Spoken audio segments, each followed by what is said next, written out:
തൃശൂർ നഗരത്തെ ഇളക്കിമറിച്ച് പ്രധാനമന്ത്രിയുടെ road show. Swaraj റൗണ്ടിലൂടെ തുറന്ന വാഹനത്തിൽ മോദി എത്തിയപ്പോൾ പൂരാവേശത്തിലായി പ്രവർത്തകർ. പ്രധാനമന്ത്രിക്കൊപ്പം കെ സുരേന്ദ്രനും സുരേഷ് ഗോപിയും വാഹനത്തിലുണ്ടായിരുന്നു.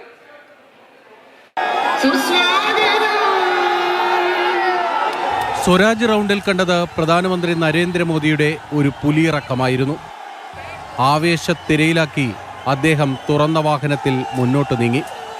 റോഡിനിരുവശവും കാത്തുനിന്ന പ്രവർത്തകരെ ഇരു കൈകളും വീശി അദ്ദേഹം അഭിവാദ്യം ചെയ്തു. പുഷ്പവൃഷ്ടി നൽകിയാണ് പ്രധാനമന്ത്രിയെ പ്രവർത്തകർ ആനയിച്ചത്.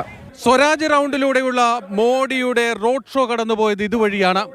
നായ്ക്കനാൽ വരെയുള്ള ഏതാണ്ട് 1.5 കിലോമീറ്റർ ദൂരം അക്ഷരാർത്ഥത്തിൽ പ്രധാനമന്ത്രി ജനങ്ങളെ ആവേശത്തിരയിലാക്കി.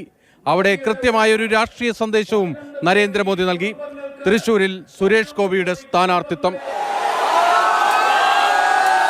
ജനറൽ ആശുപത്രി ജംഗ്ഷനിൽ നിന്ന് കുറുപ്പം റോഡ് വഴി നായ്ക്കനാലിലേക്ക് പ്രധാനമന്ത്രിയുടെ റോഡ് ഷോ നീങ്ങി.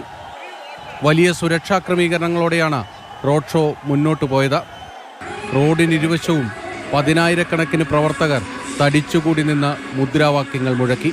BJPയുടെ കേരളത്തിലെ തെരഞ്ഞെടുപ്പ് പ്രചാരണ പ്രവർത്തനങ്ങൾക്ക് തുടക്കം കുറിക്കുന്ന മിനി പൂരമാണ് സ്വരാജ് റൗണ്ട് മുതൽ നായ്ക്കനാൽ വരെയുള്ള പ്രധാനമന്ത്രിയുടെ റോഡ് ഷോയിൽ കാണാനായത്. തൃശ്ശൂരിനെ ഇളക്കിമറിച്ച പ്രധാനമന്ത്രിക്ക് സുരേഷ് ഗോപിയിലൂടെ തൃശ്ശൂരിൽ അത്ഭുതങ്ങൾ സൃഷ്ടിക്കാനാകുമോ എന്നാണ് ഇനി അറിയേണ്ടത്. ജോയ് സിയറിനൊപ്പം പ്രദീപ് ജോസഫ്, മാതൃഭൂമി ന്യൂസ്, തൃശ്ശൂർ.